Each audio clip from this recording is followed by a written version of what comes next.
32 number বাড়ি আছে, কথা কয় না আছে? আরে ভাই কয়েকদিন আগে একটা ডায়লগ ভাইরাল হয়েছে, চাচা হেনা কোথায়, নেটে মানে এটা একেবারেই ভাইরাল। তো আমি গতকাল পোস্ট করছি, চাচা সেই ধানমন্ডির 32 নাম্বার বাড়ি কোথায়, কথা কয় না? আমরা দেখেছি ওই বঙ্গবন্ধু যখন ধানমন্ডির এই 32 নাম্বার বাড়িতে যখন লাশ হয়ে পড়েছিল, লাশ নেওয়ার জন্য কোনো কুকুরের দল আসতে পারে নাই, কথা কন। আজকে ধানমন্ডির বাড়িটা ঘুরিয়ে ফেলে ভেঙে দেওয়া হলো, আজকে কেউ আসতে পেরেছে? আরে ভাই এমন দল করেন, 17 বছর ধরে আমরা যে নির্যাতন সহ্য করেছি তারপরে কি ছেড়ে দিয়েছি, কথা কয় না? এই আজকে একটা আলোচনা শুনতেছিলাম, বগুড়া জেলার এই ধনুটের আমার একজন প্রিয় কাফিলার ইসলামী ছাত্র শিবির আমার একজন ভাই, নাম তার মালিক, এই শহীদ মালিক ভাই, উনি ঢাকা বিশ্ববিদ্যালয়ে একজন খুব ট্যালেন্টেড একজন ছাত্র ছিলেন। উনি যখন শহীদ হয় ওনার মাথায় গুলি লেগেছিল, ওনাকে যেই ইমাম সাহেব, মদিনা শরীফের একজন ইমাম সাহেব যখন ওনার জানাজাটা করার জন্য তিনি যখন গিয়েছিলেন, এরকম করে মুখ খুলে দেখতে পারলেন মাথার পিছনে এখনো রক্ত যাচ্ছে। এই রক্তমাখা হাত নিয়ে নাকে রক্তের ঘ্রাণ শুকতেছিলেন, আর হাজার হাজার তাওহীদি জনতার সামনে বলেছিলেন, এই রক্ত থেকে আমি জান্নাতের খুশবু পাইতেছি, সুবহানাল্লাহ কোন।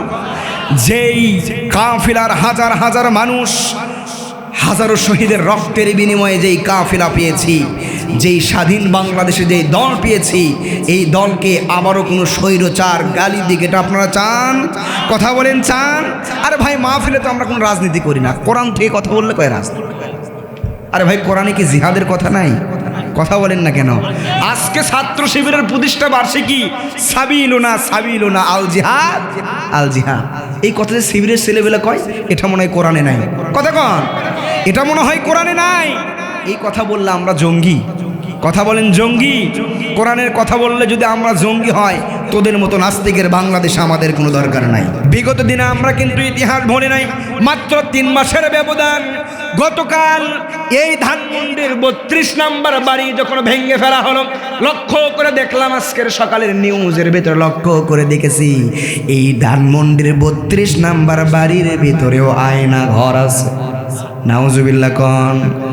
আরে ভাই বিগত দিন আয়না ঘরে কি খারাপ মানুষদের আটকায় রাখছে, কথা বলেন না কেন?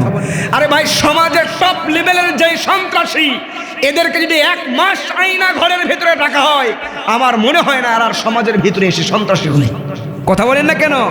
যত সমাজের ভিতরে ভালো ভদ্র হক্কানি আলিমদেরকে একের পর এক আমান আজমি, এমন মানুষ আর্মি অফিসারদের ভিতরে এমন আর্মি অফিসার পাওয়া যাবে, কথা বলেন না কেন? পাওয়া যাবে? ব্যারিস্টার আরমানের মতো এমন মানুষ পাওয়া যাবে, কথা বলেন না কেন? আর মানুষের কপাল দেখলে বোঝা যায়, যেই মানুষগুলো তাহাজ্জুদের নামাজ মিস করে না, যেই মানুষগুলো ফজরের নামাজ মিস করে না, নামাজে সিজদা দিতে দিতে কপালে দাগ হয়ে যায়, এই মানুষ কখনো সমাজে খারাপ কাজ করতে পারে না, কথা বলেন না কেন? আর এই মানুষদেরকে আজকে রাজাকার বানাইছে, জঙ্গি বানাইছে। এক কাউয়ার মানে বিদায় হয়েছে, আরেক কাউয়ার আগমন ঘটেছে। সমাজের লোক আর জঙ্গি রাজাকারের এই ট্যাগগুলো আর খায় না। আরে যাদেরকে বিগত 17 বছর ধরে রাজাকার বলেছেন, বাংলাদেশের পুরো সমাজ, পুরো বাঙালি ছোট্ট শিশু থেকে নিয়ে এই 100 বছরের বুড়া পর্যন্ত নিজেকে রাজাকার বলে গর্বিত মনে করছে, কথা কয় না? আরে ভাই কারে আপনি রাজাকার কন? এইগুলো মানুষ আর খায় না। আবারও যদি নতুন করে ইসলামী আন্দোলনের উপরে, ইসলামী দলের উপরে কোন নির্যাতন করার চেষ্টা করেন, বাংলাদেশের মুসলমান পিঠের চামড়া উপড়ায় ফেলবে।